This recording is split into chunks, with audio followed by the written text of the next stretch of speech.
वस्तू, घटना आणि माणसं. माणसाचं जीवन हे वस्तू, घटना आणि माणसं या 3 गोष्टींचा संचय असतं.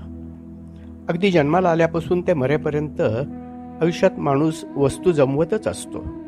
लहानपणी खेळणी, तरुणपणीच्या सायकली, मोटरसायकल, गॉगल, जॅकेट्स, दागिने, घर, जमिनी, गाड्या, साड्या, फोन वगैरे वगैरे.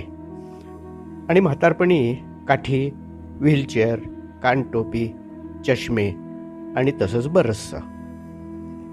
आयुष्याची 30 ते 40 वर्ष माणूस धावपळ करतो ते केवळ पैशासाठी. आणि पैसा हा उदरनिर्वाह संपला की केवळ वस्तू जमवण्यासाठीच असतो. भरपूर वस्तू जमवून अगदी 60ला आलेले सुद्धा मला विचारतात, काय नवीन घेतलं, काय नवीन शिकला, असं विचारणारा मला अजून तरी भेटला नाहीये.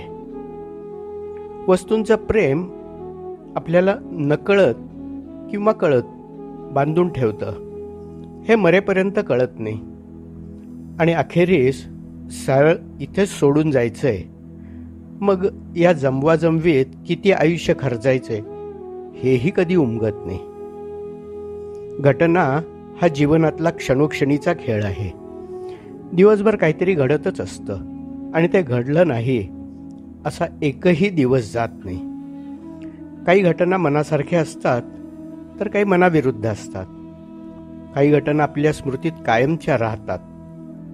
मग त्या सुखद असोत किंवा दुःखद, घटना आपल्याला बांधून ठेवतात. एखाद्या घडलेल्या घटनेची आठवण कित्येक वर्षांनी जरी झाली तरी मनात क्रोध, दुःख, कामना, आनंद वगैरे असे वेगळे वेगळे भाव उत्पन्न होतात. घटना ही क्षणिक असते आणि या विश्वाच्या पसाऱ्यात अत्यंत क्षुल्लकही असते. पण आपण तिला महत्त्व दिल्याने ती आपल्या मनात घर करून बसते आणि आपल्यालाच कळत नकळत बांधून ठेवते आणि ते शेवटपर्यंत आपल्याला कळतही नाही.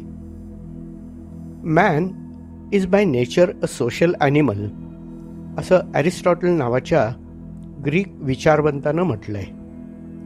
अगदी लहानपणापासून आई, वडील, बहीण, भाऊ, काका, काकू, मावशा, आत्या, ते अनेक मित्र, सहकर्मचारी वगैरे हा आपला माणसांचा संचय असतो.